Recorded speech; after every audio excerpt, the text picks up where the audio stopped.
Future ഭാര്യ വീട്ടിലേക്കുള്ള ആദ്യത്തെ വരവാ. നിലത്ത് വെച്ച കാലെടുത്തതായി. കുഴപ്പമുണ്ടോ രാജേന്ദ്ര? ഇതിപ്പോ എന്നോ പറഞ്ഞുറപ്പിച്ച ബന്ധമല്ലേ? അല്ലെങ്കിൽ ഇതിലൊക്കെ എന്ത് കാര്യം വരിക? അല്ല, SP സാറിന്റെ കല്യാണം എന്താ ഇത്രയും വയസ്സായിട്ട് നടക്കാൻ? ഇത്രയും വയസ്സെന്ന് പറയുമ്പോ അധികം ഒന്നും ഇല്ലടോ. ഒരു 34-35. പിന്നെ ജാതക പ്രശ്നമുണ്ട്. കേട്ടിട്ട് ഇത് തന്നെ ശേഖരമോളുടെ മോളുടെ കാര്യം. ഞാൻ വിളിക്കാമെന്ന്. ഇരിക്കടോ. ഈ വേഷത്തിൽ ഞാൻ ആദ്യമായിട്ട് കാണുക.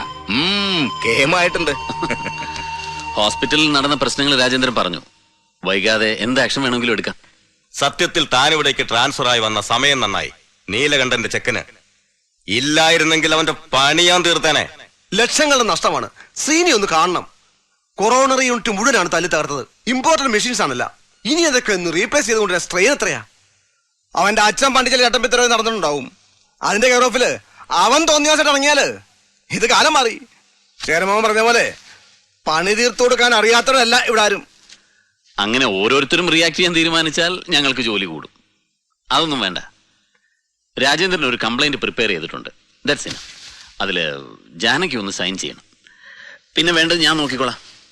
ജോസഫ് തന്നെ. ദേവി മോളെ വിളിക്കും. രാജേന്ദ്ര, ശ്രീനിക്കൊരു പ്രയാസം ഉണ്ടാക്കണ്ട. നിയമത്തിന്റെ വഴിക്ക് തന്നെ പോർട്ടടോ കാര്യങ്ങൾ. അകത്ത് കയറ്റുന്നു പെരുമാറണം. അത് SP അറിയണ്ട. ഞാൻ ജോസഫിനോട് പറഞ്ഞിട്ടുണ്ട്. ഹായ് ജാനകി. ഹലോ. നീ ഇതിലൊന്ന് ഒപ്പിട്ട് കൊടുക്ക. കംപ്ലൈന്റ് ആണെങ്കിൽ വേണ്ട, ഞാൻ സൈൻ ചെയ്യില്ല. കംപ്ലൈന്റ് കൊടുക്കണ്ടെന്നോ? നീ എന്താ പറയുന്നേ? രാജേട്ടാ, ഹോസ്പിറ്റലിന്റെ MD ഞാനാണെങ്കിൽ എനിക്ക് കംപ്ലൈന്റ് ഇല്ലെന്നാ പറഞ്ഞേ. മോളെ, നീ എന്താ അവനെ പേടിച്ചിട്ടാ? അല്ല, എനിക്ക് കുറ്റബോധമുണ്ട്. എന്തിന്? രാജേട്ടന് മനസ്സിലാവാൻ പ്രയാസാവും. അച്ഛന് മനസ്സിലാവും. അച്ഛൻ മനസ്സിലാക്കണം. ഒരു സീരിയസ് ഹാർട്ട് പേഷ്യന്റ് ആയിട്ടാണ് കാർത്തികേയന്റെ അമ്മ ഹോസ്പിറ്റലിൽ എത്തുന്നത്. അവരെ ഞാൻ അവിടെ അഡ്മിറ്റ് ചെയ്യാൻ തീരുമാനിച്ചത് തൊട്ട് അവരുടെ ജീവൻ രക്ഷിക്കാനുള്ള ബാധ്യത എനിക്കായിരുന്നു. അച്ഛനത് അനുവദിച്ചില്ല. അച്ഛന് പറയാനുള്ള റീസൺസ് ഒരു ഡോക്ടർ എന്ന നിലയിൽ എനിക്കറിയേണ്ടതല്ല. അവരെ അവിടെ അഡ്മിറ്റ് ചെയ്തിരുന്നെങ്കിൽ ചിലപ്പോ കാർത്തികേയന് അയാളുടെ അമ്മയെ നഷ്ടപ്പെടില്ലായിരുന്നു. അതിലും വലിയ നഷ്ടങ്ങളല്ല ഹോസ്പിറ്റലിൽ ഉണ്ടായിട്ടുള്ളത്. അത് സഹിക്കാൻ ഞാൻ തയ്യാറാണ്. സോറി.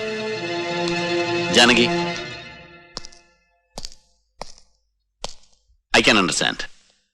എന്താ വേണ്ടതെന്ന് തീരുമാനിക്കാൻ ജാനകിക്ക് യു ഹാവ് ദ ഫ്രീഡം. നമ്മൾ തമ്മിൽ ഇന്നാണ് ശരിക്കൊന്ന് കാണുന്നതും സംസാരിക്കുന്നതും. അതിങ്ങനെ ഒരു ഞാനാണെങ്കിൽ യൂണിഫോമിലും. റിയലി ഞാനിത് ആഗ്രഹിച്ചിരുന്നതല്ല. ഞാനും.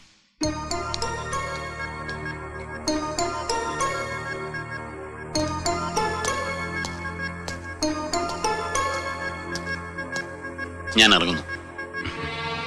എനിക്ക് അവളോട് മാത്രം തർക്കിക്കാൻ കഴിയില്ല. അവളുടെ മുന്നിൽ മാത്രമേ ഞാൻ തോൽക്കാൻ നിന്നു കൊടുക്കാറുള്ളൂ. അവൾക്കേ അതിനുള്ള സ്വാതന്ത്ര്യം ഞാൻ കൊടുത്തിട്ടുള്ളൂ. അതാ ശരി. ജാനകി വളരെ സെൻസിബിൾ ആയിട്ട് സംസാരിച്ചു. വരട്ടെ രാജേന്ദ്ര.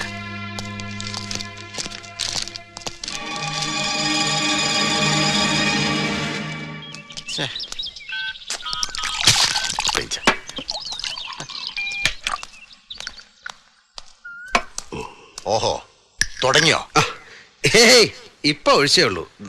നല്ല കോൾഡ് കോൾഡ് കോൾഡ്. ഇത് നിർത്തിന്ന് എന്റെ തലയെ കൈവച്ച് സത്യം ചെയ്തതല്ലേ? തന്റെ തലയിലല്ലേ കൈവച്ചുള്ളൂ. തന്റെ തല എന്ന് പറഞ്ഞാൽ തന്റെ കെട്ടിയോൾ അമ്മണി ആന്റി തന്നെ പറഞ്ഞിട്ടുള്ളതാ. അത് എന്റെ തലയ്ക്കകത്ത് വെളിവില്ല എന്ന്. പോളട്ടാ, വെളിവില്ലാത്ത തലയിൽ കൈവച്ച് ചെയ്യുന്ന സത്യത്തിനും വെളിവ് കുറയും. ഇല്ല, എനിക്ക് പരിചയം ഇല്ലെങ്കിലും പത്രത്തിൽ ഞാൻ പടം കണ്ടിട്ടുണ്ട്. തുടങ്ങിയാ പിന്നെ എപ്പോഴാ നിർത്തി കിട്ടണെന്ന് പറയാൻ പറ്റില്ല. ബോറാക്കരുത്. ആയിപ്പോവും. പോളേട്ടാ, ഇന്ന് സൺഡേ അല്ലേ? ഇവിടെ സ്റ്റാഫ് ആരുമില്ല.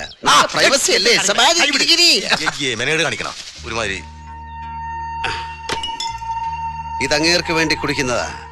നാടൻ വാറ്റിൽ ഇളനീരൊഴിച്ചു കുടിച്ച് പാട്ടുപാടിയിരുന്നു, മൃദംഗം വായിച്ചിരുന്നു, ആളെ തല്ലിക്കോലം മാറ്റുന്ന വലിയ ചട്ടമ്പിയായിരുന്ന എന്റെ അമ്മയെ ബ്ലാക്ക് മെയിൽ ചെയ്യിച്ച് ഡാൻസ് ചെയ്യിച്ച ഓൾഡ് ഫ്യൂഡൽ ലോർഡ് മംഗലശ്ശേരി നീലകണ്ഠന് വേണ്ടി. ധൈര്യം പോരാ, അതുകൊണ്ടാ. അല്ലെങ്കിൽ ഇങ്ങനെ വിങ്ങിപ്പൊട്ടിയിരിക്കുന്ന മനുഷ്യനോട് ഞാൻ ചോദിച്ചേനെ, അച്ഛാ, can I fix a drink for you? പുറംകാലിന് തൊഴിച്ചളയും. Poor man. എനിക്ക് അമ്മ നഷ്ടപ്പെട്ടു, പക്ഷെ എനിക്ക് അച്ഛനുണ്ട്. അദ്ദേഹത്തിന് ആരുമില്ല. ഈ തെണ്ടിത്തമ്മാടി കാർത്തികൻ പോലും കൈറ്റലാണ് ഇൻ ദിസ് യൂണിവേഴ്സ്. അച്ഛനെ തനിച്ചിനി മംഗലശ്ശേരി കഴിയാൻ വിടണോ? വിളിച്ചു, കാല് പിടിച്ച് ഞാൻ പറഞ്ഞു വരില്ല. ആ വീട് വിട്ട് ഇറങ്ങില്ല അദ്ദേഹം. ധാരേ ഞായറാഴ്ച ഉണ്ണിയാവും. എയർപോർട്ടിൽ നിന്ന് ഇറങ്ങിയിട്ട് അവൻ വിളിച്ചിരുന്നു. 7 ദിവസത്തെ ദുബായ് ജീവിതം നീ ചീർത്ത് പന്നി. തീറ്റിയും കുടിയും സവാരി കിരികിരിയും കുളിയും തന്നെ ഒന്നും ഇല്ല മോനെ. ഒരു റഷ്യ മണം. റഷ്യയൊക്കെ ഔട്ട്. ഇപ്പൊ ലെബനീസ് ലൈനാ. അന്യായം അണ്ണാ, അന്യായം. ഈ അപരാധിച്ച കഥ നിർത്തിയിട്ട് പോയ കാര്യം എന്താന്ന് വെച്ചാ പറ.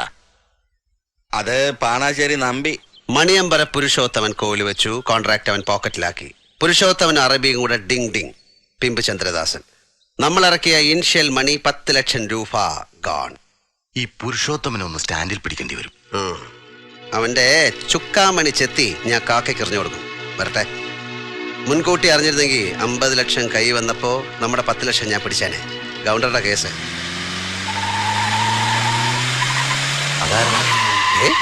രണ്ടുണ്ണിയോ? ആരടാ അത്? ഞാനാടാ. അളിയോ വാ വാ വാ വാ. ഏത് വകുപ്പിലാടാ ചെറ്റ ഞാൻ നിന്നെ കളിയാവുന്നത്? എന്റെ പെങ്ങളെ ഞാൻ നിനക്ക് കെട്ടിച്ചേരാവടാ. അയ്യോ, എനിക്ക് സ്വന്തം പെങ്ങളില്ലല്ലോ. അപ്പൊ ഞാൻ പാലക്കാട് ചുങ്കത്തുള്ള ശാരദയായിട്ടതില്ലടാ ചുറ്റിക്കളി. അവരുടെ മൂത്ത മൗലടാ കനകറാണി. ഈയുടെ റൂട്ടിലിറങ്ങിയ പുതിയ പീസ്. അവളെ ഞാൻ സ്വന്തം പെങ്ങളെ പോലെ വിചാരിച്ച് എന്നൊക്കെ കെട്ടിച്ചേരാടാ. അപ്പൊ നീ എനിക്ക് അളിയനായില്ലടാ ചെറ്റ കുഞ്ഞിരാമ. രാജേന്ദ്ര, താൻ പോയ വെറുതെ വഴക്കുണ്ടാക്കാതെ. എടാ കാർത്തികേയ, കയ്യൂക്കിന്റെ ഭാഷ നിനക്കേ വശമൊന്നും നീ ധരിക്കരുത്. നിന്റെ അച്ഛൻ സംഭവിച്ചിട്ട വകയല്ല നീ ഹോസ്പിറ്റലിൽ കയറി തല്ലി തകർത്തത്. ഈ കൈയിന്റെ എല്ലാരും 4 പീസാക്കിയ പിന്നെ നീ ഒരുത്തന്റെ മുമ്പിൽ പൊക്കില്ലത്.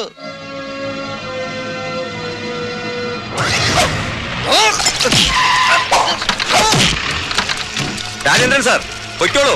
ഇത് നടേശനും പിള്ളേരെ നോക്കിക്കോളാം. നടേശ കൊല്ലണ്ട സാർ.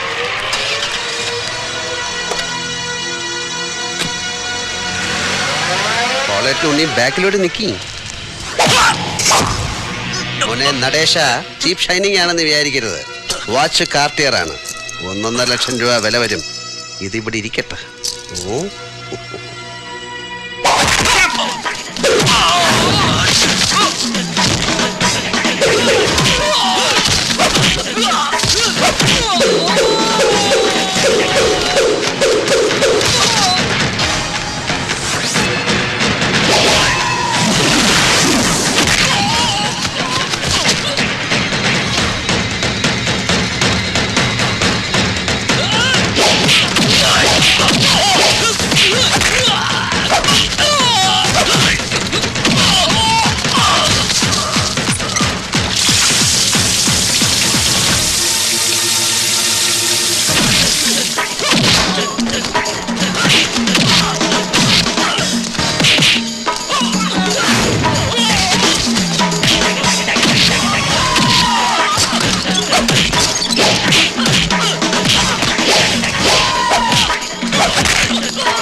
ചെന്നി നായകവും മുട്ടയുടെ വെള്ളയും ചില്ലറ കിടിപിടി നാട്ടുമരുന്നുകളും ചേർത്ത് ഒരു ശവാരി ഗിരിഗിരിയുണ്ട്. ചതവിന് ബെസ്റ്റാ. വണ്ടിപ്പേട്ടയിലെ ഉണ്ണിരാം വൈദ്യർക്കറിയാം. വാതറ. അല്ലെങ്കിൽ നീ ഒരു ബ്ലാക്ക് കളർ ആടിനെ വാങ്ങിച്ച് 14 ദിവസം സൂപ്പ് വെച്ച് കുടി. തടി നല്ല കട്ടക്കിരുന്നാലേ നിനക്കും ആർണോൾഡ് ഷ്വാസ്നെഗറിനും ഒക്കെ ഫീൽഡിൽ പിടിച്ചു നിൽക്കാൻ പറ്റും.